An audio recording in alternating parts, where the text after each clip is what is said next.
Okay, so I figured that I would go through some tips to just basically stuff to think about before starting a repair. And everybody got this fancy little sheet, and yours has a supply list on the back. So the first thing to think about when you want to repair books is why do you have the books? What is the purpose of the collection? Is it a circulating collection? In which case the goal of repairing the books is to keep them in circulation for as long as possible. If it is a,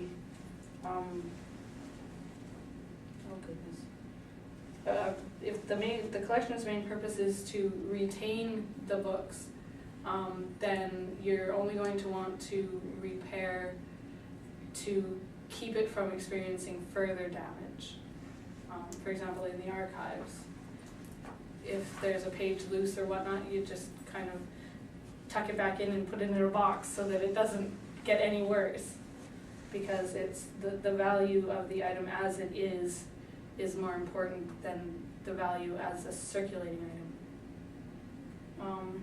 So you want to keep that in mind when you are coming across books to repair them, and for your own personal collection, it really comes down to can you, because the repair will not be perfect.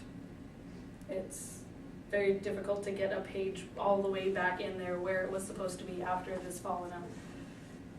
So it's basically a trade-off. If the book has sentimental value and you're okay with fixing it to keep it, for example, if it's a children's book and you want to read it to your grandkids because you read it to your kids, then you'd fix it as much as you can, but it's going to be a trade-off between, are you willing to fix it and deal with a little bit of visual damage, or are you just going to buy a new copy? Once you've decided that you are going to repair it, if you're in a library, you probably want to keep track of the book's repairs, because some books go out over and over and over again, such as nursing textbooks, and they fall apart quite quickly. And so if once they hit a certain number of repairs, at MacEwan it was 3, you would send the book to the selection librarian to see if they wanted to purchase another copy, because it's clearly a high use item. When you're thinking about repairing and you're not quite sure how to go about repairing a certain item, proceed cautiously, because you can do more harm than good.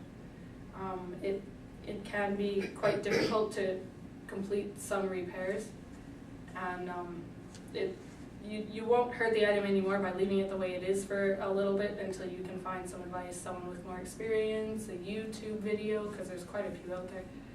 And then, yeah. I'm sorry, can you tell that I'm terribly nervous?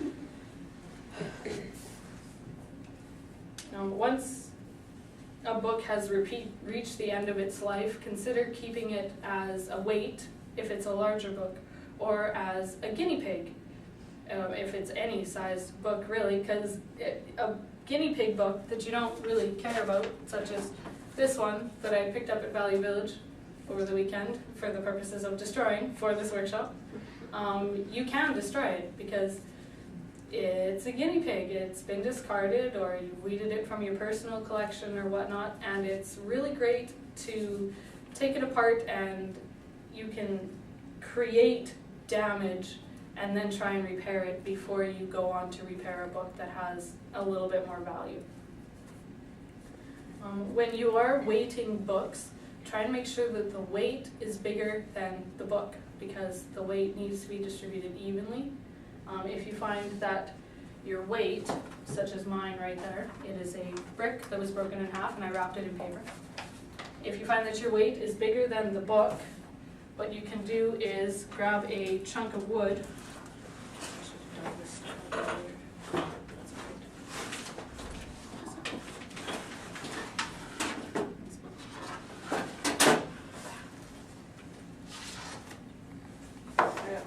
Chunk of wood, and that will help distribute the weight a lot more evenly than if you just tossed a tiny little weight on a giant book.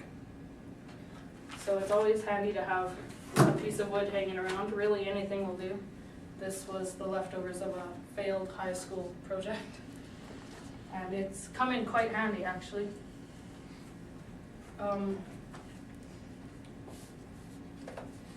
Ordering supplies can be tricky if you're not keeping track of what you've ordered in the past and what you've got currently in your supply cabinet.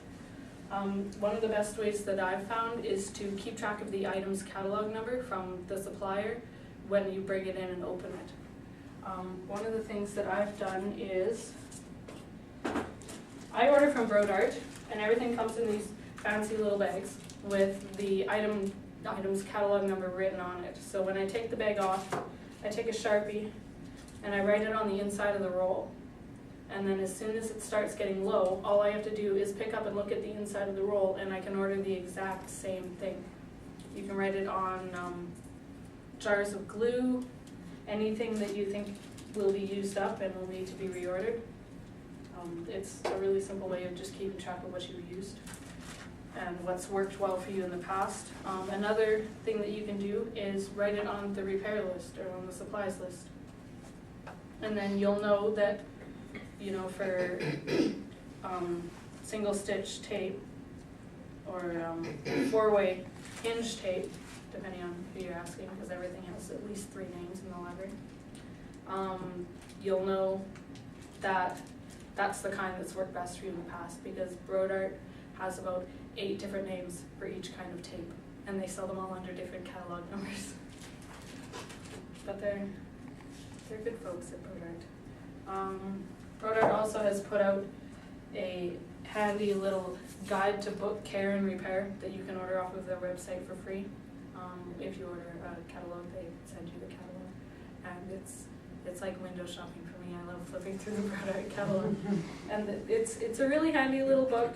It focuses a little bit more on protection of books, which isn't, I find, really feasible in most libraries, because we just order it and then hope that it lives long enough, and then we worry about fixing it when it breaks instead of protecting it really when we first get it. And one of the things that I like about this is it has a really good guide of anatomy of a book, and it goes through and it will tell you that the super is the little fabric that holds the signatures to the end boards. And that can be quite handy when you are repairing and talking to other people about repairs. And the best lighting that you can get for repairing books is natural lighting, because you're going to see things how they are. You're going to see little discolorations that you wouldn't see under normal fluorescent lighting, and you'll get a better idea of the real extent of the damage. It's also good because if you can see, then you can tell what kind of shape your glue is in for books that have fallen apart, such as this one, which has pretty much completely fallen apart.